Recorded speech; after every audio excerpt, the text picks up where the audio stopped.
Bem-vindo ao podcast A Bíblia Nossa de Cada Dia, onde mergulhamos nas Escrituras Sagradas, capítulo por capítulo, para encontrar sabedoria, orientação e inspiração para nossas vidas. Juntos exploraremos as histórias, os ensinamentos e os temas profundos da Bíblia, descobrindo como a palavra de Deus pode nos transformar e nos ajudar a viver uma vida plena e significativa. Prepare-se para uma jornada de fé, conhecimento e crescimento espiritual.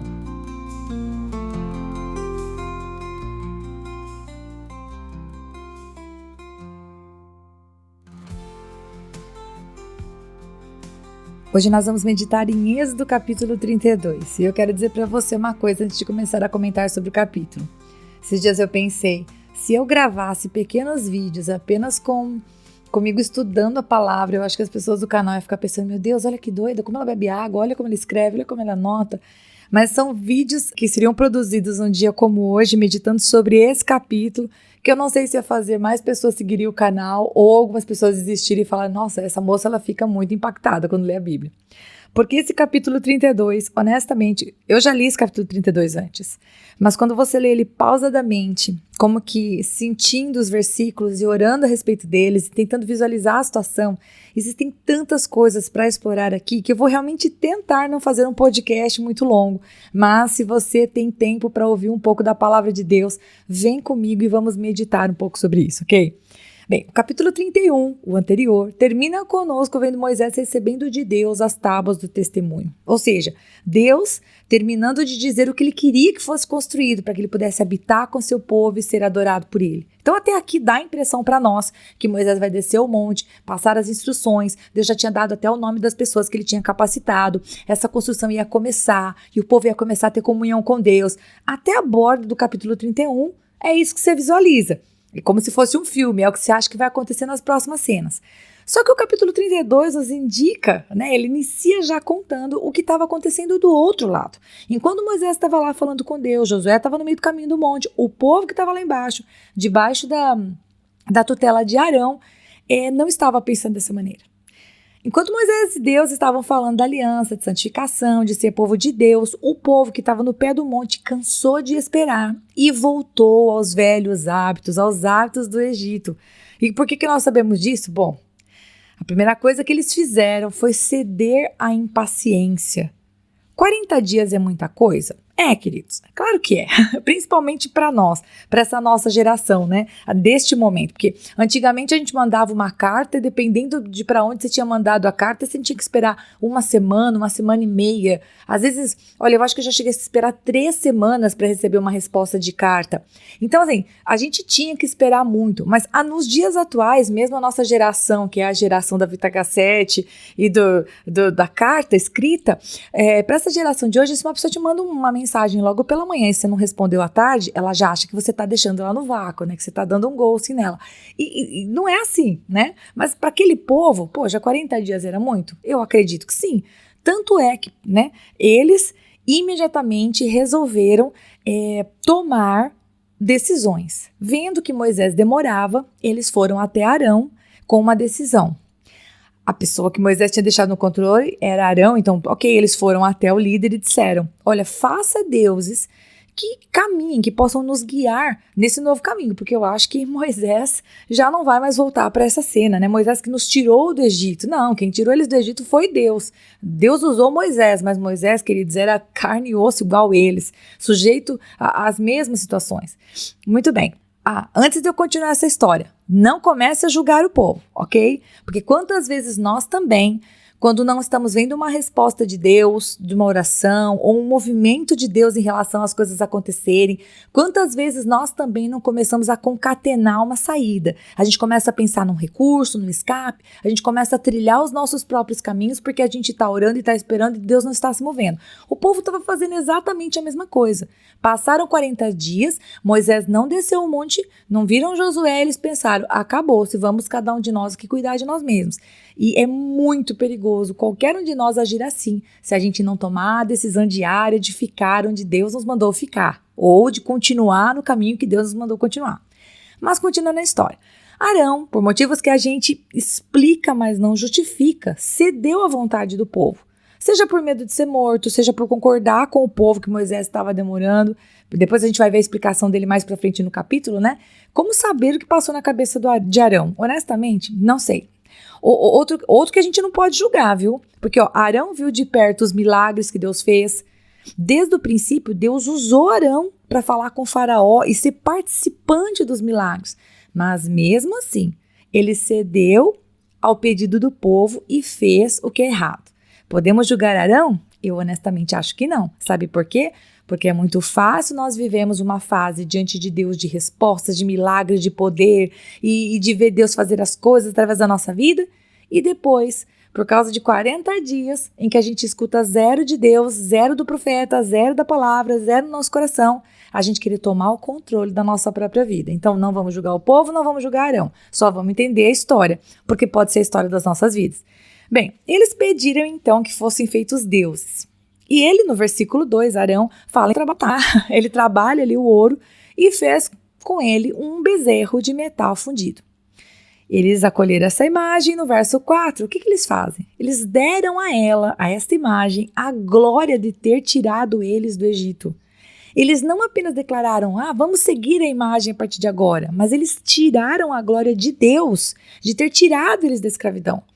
Eles talvez tenham duvidado de tudo que Deus fez. Naquele momento poderia ser isso. E você pode pensar assim, não, Rita, é impossível. Eles viram o mar abrir, eles viram, eles estavam diante de uma montanha fumegante, eles viram as pragas.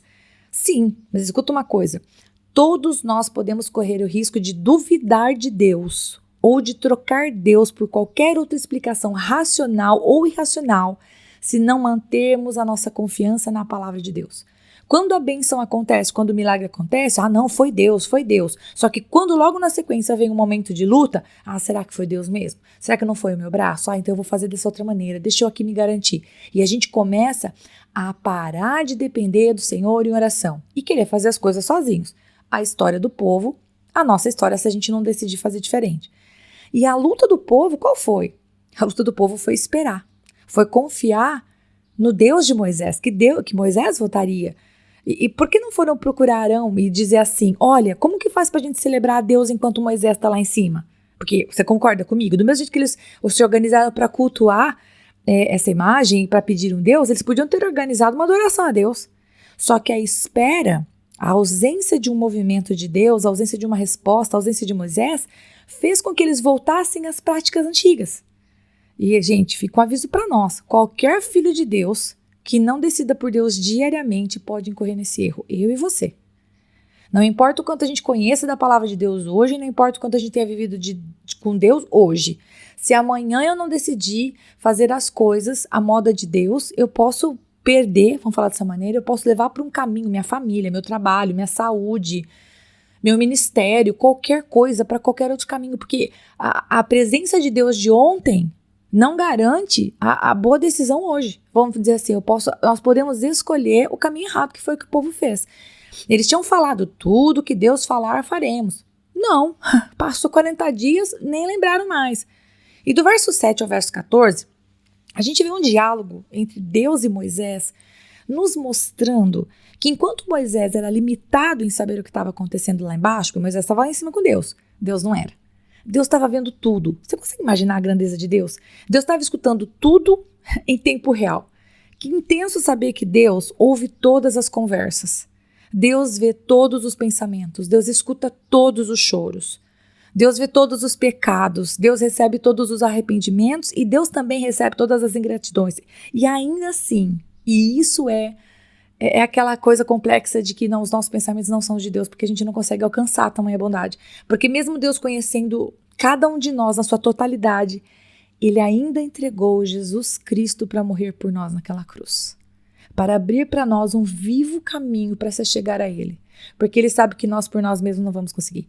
E nesse texto, Deus fala para Moisés, o teu povo já criou um Deus, né? E disse, Deus sabia o que eles tinham dito, e disse, esses foram os deuses que nos tiraram do Egito.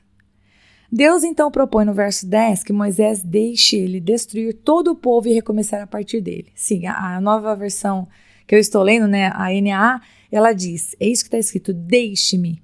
E Moisés responde com uma intercessão, porque Deus fala, me deixa destruir todo o povo e eu vou recomeçar minha aliança a partir de você. E Moisés responde com uma intercessão, uma oração pelo povo. Moisés vai conversar com Deus, realmente mostrando para o Senhor que ele estava no lugar certo e com o coração no lugar certo. Moisés vai dizer que aquele povo não era dele. Não era o povo de Moisés, era o povo do Senhor. Inclusive, Moisés vai falar para Deus o que os povos pensariam, né? Moisés vai dizer, Senhor, o povo vai pensar, né? Os inimigos vão pensar que o Deus deles havia tirado com más intenções. Então, Moisés fala com Deus sobre a aliança dele com Abraão, com Isaac, Israel. E então, no verso 14, diz que Deus resolve acatar o pedido de Moisés. E eu não sei se você, como eu, olha para esse diálogo e vê a importância da oração.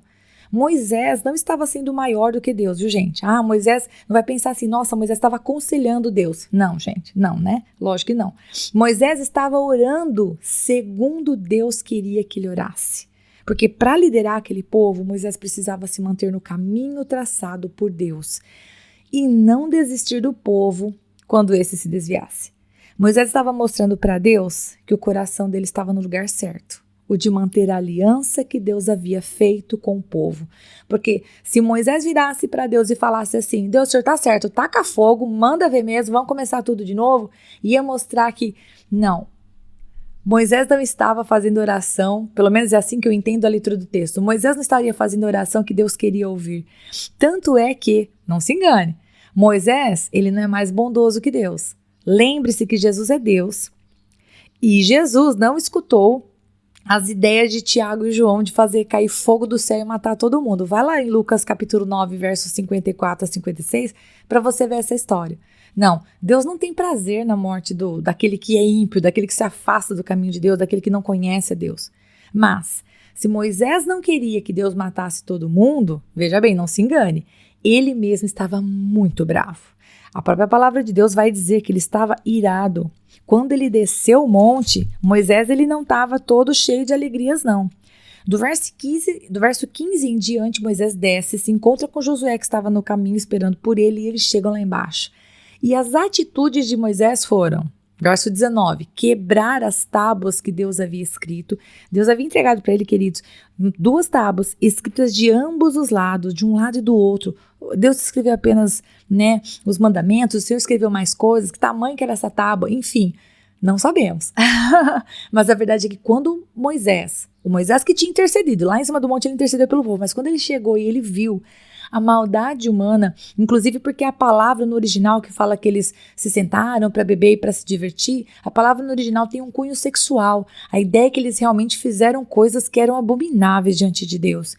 Então, quando Moisés viu com os próprios olhos, o que ele fez? Verso 19. Quebrou as tábuas que Deus havia dito. Como que quebrando a aliança, mostrando para o povo, olha, a aliança que vocês estavam construindo diante de Deus, que ele mandou aqui para entregar para vocês, está quebrada. Pum.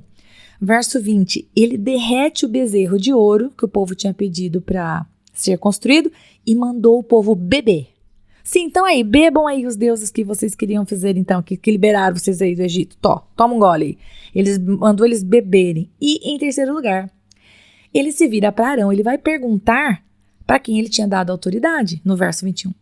E Arão, preste atenção, Arão como autoridade, ele tinha que ter dado o não que o povo merecia. Quando o povo virou para ele para pedir deuses, ele devia ter falado não. E isso teria mostrado que o coração dele estava alinhado com Deus e não com uma voz que quisesse guiá-lo, porque quem está em posição de autoridade não pode agir como o povo. Quem é pai e mãe não pode agir como o filho quer.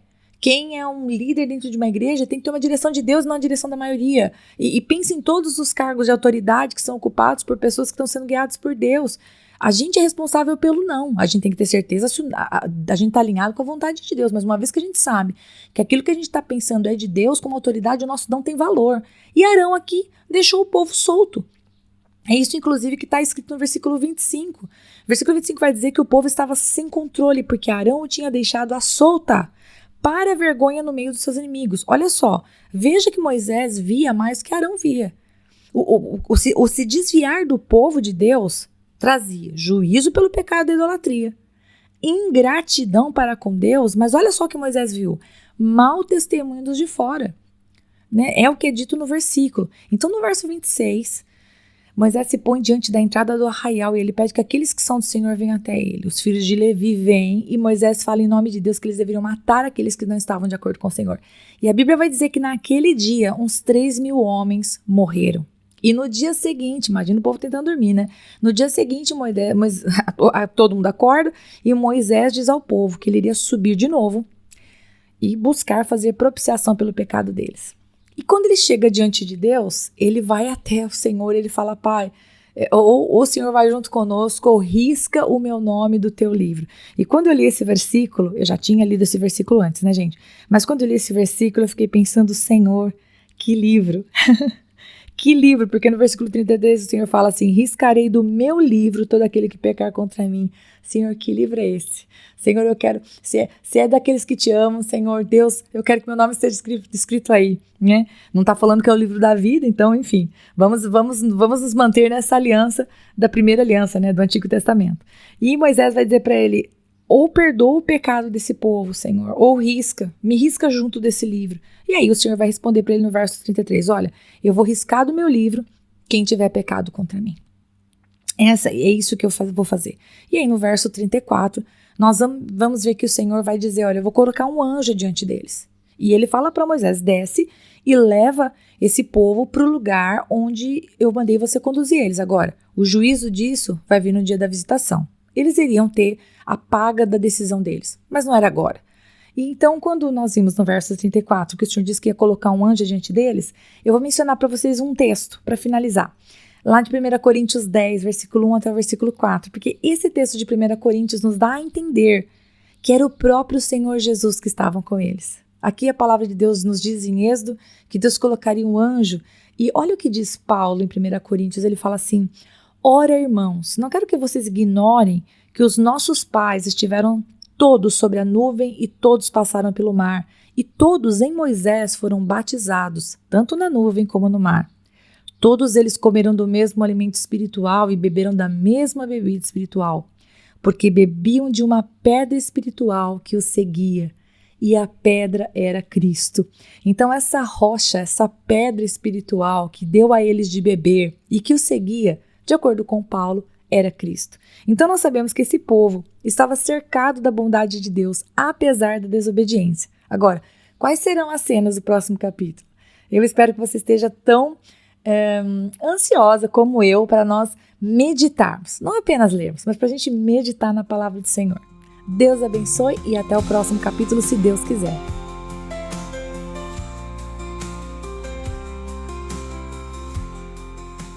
E se você ficou até agora, não vai embora não. Agora é hora de você curtir, comentar, compartilhar esta palavra, porque se ela abençoou você, ela pode abençoar outra pessoa também. E lógico, se inscreva no canal, ative o sininho, assim você não perde os próximos episódios. Deus te abençoe e até lá!